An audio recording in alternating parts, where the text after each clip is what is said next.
Hello बच्चों, GK और GS की नरेंद्र सर क्लास में आपका बहुत बहुत स्वागत है। हम आपको आने वाली सभी परीक्षाओं के लिए जो आपके महत्वपूर्ण क्वेश्चन, सभी तरह के क्वेश्चन हम आपको बता रहे हैं, तो आप परीक्षा से पहले इसको ज़रूर रिवाइज कर लें। तो आज का हमारा पहला क्वेश्चन है, नंदा देवी किस राज्य की सबसे ऊंची चोटी है? आपका ऑप्शन ए पंजाब, बी पश्चिम बंगाल, सी कर्नाटक और डी उत्तराखंड। तो आपका राइट आंसर हो जाएगा D. D is the right answer, यानी नंदा देवी जो कि सबसे छोटी किसके? उत्तराखंड। तो D is the right answer, D इसका आंसर लॉक कर लीजिए। नेक्स्ट क्वेश्चन है, श्रीपुरम गोल्डन टेम्पल, श्रीपुरम स्वर्ण मंदिर कहाँ स्थित है? आपका ऑप्शन है A Tamil Nadu, B Uttarakhand, C Manipur और डी ओडिशा। तो आपका राइट आंसर हो जाएगा A. A is the right answer of this question, यानी श्रीपुरम गोल्डन टेम्पल यानी श्रीपुरम स्वर्ण मंदिर जो कि तमिलनाडु में स्थित है। तो A is the right answer, A इसका आंसर लॉक कर लीजिए।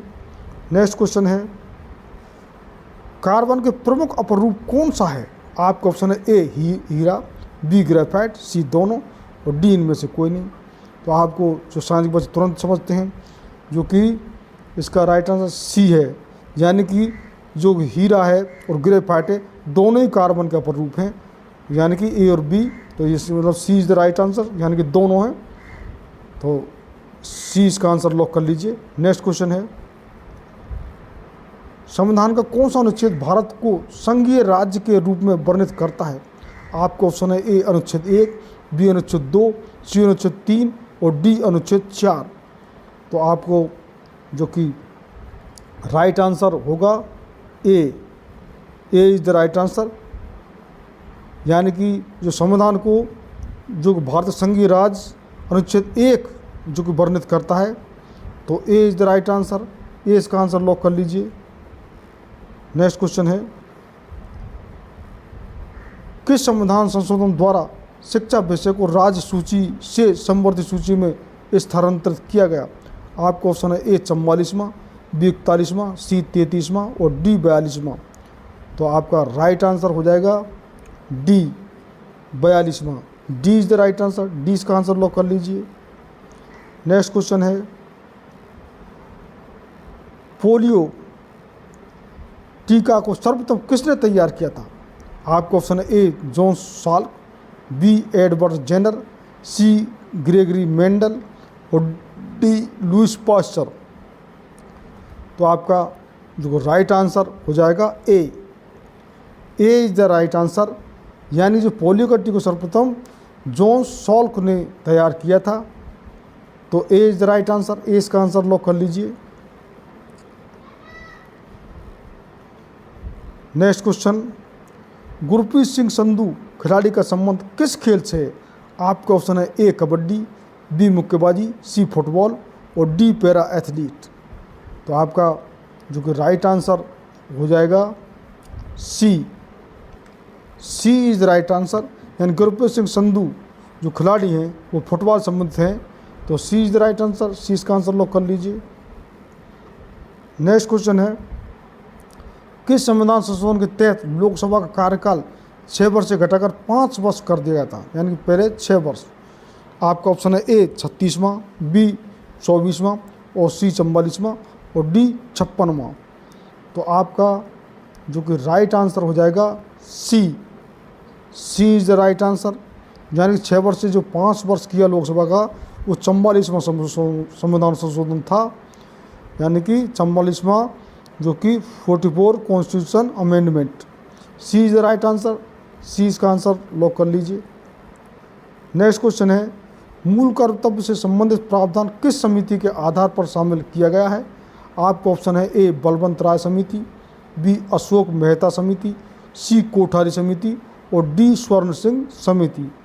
तो आपका जो राइट आंसर है वो हो जाएगा D is the right answer, यानी कि मूल कर्तव्य संबंधी जो प्रावधान है वो स्वर्ण सिंह समिति की जो कि प्रावधान के आधार पर शामिल किया गया है। तो D is the right answer, D इसका आंसर लॉक कर लीजिए। नेक्स्ट क्वेश्चन है, मंडल आयोग के अध्यक्ष कौन थे?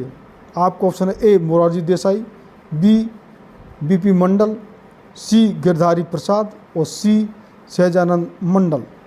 तो आपका जो राइट आंसर हो जाएगा B B P Mandal. B is the right answer, यानी मंडल आयोग के अध्यक्ष बीपी मंडल थे। B is the right answer, B इसका आंसर लॉक कर लीजिए। नेक्स्ट क्वेश्चन है कुतुबुद्दीन ऐबक की राजधानी कहाँ थी? आपका ऑप्शन है ए दिल्ली, बी लाहौर, सी लखनऊ और डी फैजाबाद। तो आपका राइट आंसर हो जाएगा बी लाहौर, यानी कुतुबुद्दीन ऐबक। ये कुतुबुद्दीन ऐबक पहला मुग़ल शासक था जो कि मोहम्मद गौरी का जो सेनापति था। मोहम्मद गौरी जो पृथ्वीराज चौहान को जीत कर यहाँ पर मुग़ल वंश की जो गुलाम वंश था और जो गुलाम वंश की यानी पहला मुस्लिम शासक ये कुतुबुद्दीन ऐबक ही था, क्योंकि 1206 में भारत में इसने जो कि मुस्लिम राज्य की स्थापना की थी। उससे पहले कोई मुस्लिम शासक नहीं था, अटैक करके ज़रूर जो कि चले गए थे, लेकिन जो पहला राज्य स्थापित किया वो है कुतुबुद्दीन ऐबक, वो भी 1206। तो यानी कि कुतुबुद्दीन ऐबक की जो राजधानी कहाँ थी? लाहौर, यानी कि अब पाकिस्तान में है। तो B is the right answer, 20 का आंसर लॉक कर लीजिए।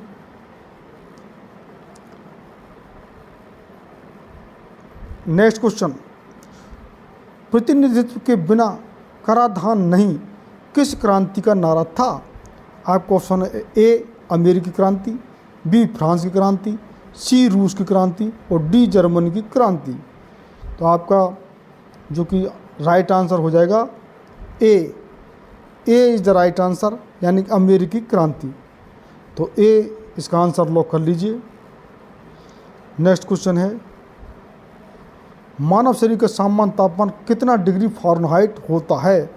आपका ऑप्शन है 89.4 degree Fahrenheit, B 58.6 degree Fahrenheit और सी 96.6 डिग्री फ़ारेनहाइट और डी 89.8 डिग्री फ़ारेनहाइट। तो आपका जो राइट आंसर हो जाएगा B is the right answer, 98.6 degree Fahrenheit. और आपको ये बात ध्यान रखने की बहुत विशेष रूप से कि जो टेम्परेचर है वो हमारे डिग्री सेल्सियस में, फ़ारेनहाइट में और हमारे केल्विन में, 3 उसमें जो मापा जाता है। तो कभी आप 98.6 डिग्री सेल्सियस बोलते हैं तो वो क्या होगा? गलत हो जाएगा। तो ये जो कि मानव का जो शरीर का तापमान है जब इससे ऊपर होता है तो क्या हो गया? बुखार हो गया। क्या हो गया? उसको ही बुखार बोलते हैं। यानी 98.6 डिग्री फ़ारेनहाइट से ऊपर टेम्परेचर जाते ही आपको जो कि बुखार घोषित हो जाता है। तो ये सामान्य टेम्परेचर 98.6 डिग्री सेल्सियस। तो 20 राइट आंसर, 20 का आंसर लॉक कर लीजिए। नेक्स्ट क्वेश्चन है भारत रत्न प्राप्त करने वाली प्रथम महिला कौन थी? यानी सबसे बड़ा पुरस्कार होता है ये हमारे यहाँ जो कि नागरिक सम्मान के लिए।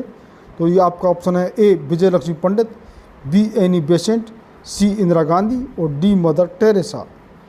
तो आपका जो राइट आंसर हो जाएगा सी, यानी कि भारत रत्न प्राप्त करने वाली प्रथम जो महिला थी वो इंदिरा गांधी। सी is the right answer, C इसका आंसर लॉक कर लीजिए। नेक्स्ट क्वेश्चन है विश्व का सबसे गर्म स्थान कौन सा है? आपका ऑप्शन है ए नाइजीरिया, बी नैरोबी, सी सूडान और डी अल अजीजिया। तो आपका राइट आंसर हो जाएगा डी इज राइट, यानी विश्व का सबसे गर्म स्थान है वो अल अजीजिया है। तो D is the right answer, D इसका आंसर लॉक कर लीजिए। नेक्स्ट क्वेश्चन है प्रिंस ऑफ वेल्स संग्रहालय कहाँ पर स्थित है? आपका ऑप्शन है ए दिल्ली, बी मुंबई, सी कोलकाता और डी चेन्नई। तो आपका जो राइट आंसर हो जाएगा B is the right answer, यानी कि मुंबई, यानी प्रिंस ऑफ वेल्स संग्रहालय मुंबई में स्थित है। तो 20 का आंसर लॉक कर लीजिए। Next question statue of liberty कहाँ पर स्थित है? आपका ऑप्शन है ए न्यूयॉर्क, बी पेरिस, सी लंदन और डी बोन। आपका राइट आंसर हो जाएगा ए, यानी कि स्टैचू ऑफ लिबर्टी न्यूयॉर्क में स्थित है। तो A is the right answer, A इसका आंसर लॉक कर लीजिए। नेक्स्ट क्वेश्चन हवाई जहाज़ बनाने में किसका प्रयोग किया जाता है? आपका ऑप्शन है A carbon fibre, B aluminium, C chromium और डी निकेल। तो आपका जो राइट आंसर हो जाएगा B. B is the right answer, यानी कि हवाई जहाज़ बनाने में एल्यूमिनियम का प्रयोग किया जाता है, जिसका रासायनिक Al सूत्र है। तो नेक्स्ट क्वेश्चन, भारतीय पशु चिकित्सा संस्थान कहाँ पर अवस्थित है? आपका ऑप्शन है A Gwalior, B Izzatnagar, C Lucknow और डी हरिद्वार। तो आपका राइट आंसर हो जाएगा B. B is the right answer, Izzatnagar, यानी भारतीय पशु चिकित्सा संस्थान इज्जतनगर में स्थित है। तो B is the right answer, 20 का आंसर लॉक कर लीजिए। नेक्स्ट क्वेश्चन है, भारत में प्रथम डाक टिकट कब जारी किया गया था? बहुत महत्वपूर्ण क्वेश्चन है। तो आपका ऑप्शन है ए कितनी बार परीक्षा में आ चुका है? 1844, बी 1852, सी 1866, डी 1874। तो आपका राइट आंसर हो जाएगा बी, यानी कि प्रथम डाक टिकट 1852 में। B is the right answer. ये जारी किया गया, बहुत बार परीक्षा में आता है। तो 20 का आंसर लॉक कर लीजिए। इस प्रकार से ये हमारे जो इसमें 20 क्वेश्चन ही हैं इस वीडियो में, और हम आपको जी के GH के सभी ब्रांच के सभी चीज़ के आपको हिस्ट्री से, पॉलिटी से लेकर, इकोनॉमिक्स से लेकर, ज्योग्राफी से लेकर, खेल कूद से लेकर, डे अवार्ड से लेकर, डिस्कवरी इन्वेंशन से लेकर, सभी तरह के क्वेश्चन, स्पोर्ट्स से लेकर आपको हम इसमें बता रहे हैं। सभी साइंस के क्वेश्चन आपको बता रहे हैं आपको। तो डे अवार्ड भी है इसमें। और हम कितने हमारे कमेंट्स आ रहे हैं कि सर आप कितने बच्चे हिंदी के शब्दों को नहीं समझते हैं इंग्लिश में। तो अभी एक सप्ताह में ही हम बाईलैंग्वेज तरीके से इंग्लिश में भी आपको जो कि ये आपको बताएंगे। हम हिंदी और इंग्लिश में दोनों हमारे बाईलैंग्वेज तरीके से क्वेश्चन और आंसर होंगे। तो आपका और कोई सुझाव हो और आप कितने क्वेश्चन अटेम्प्ट करते हैं वो, और आपका कोई नया सुझाव हो, वो हमारे लिए कमेंट करते रहिए, कमेंट कीजिए। बहुत बहुत धन्यवाद।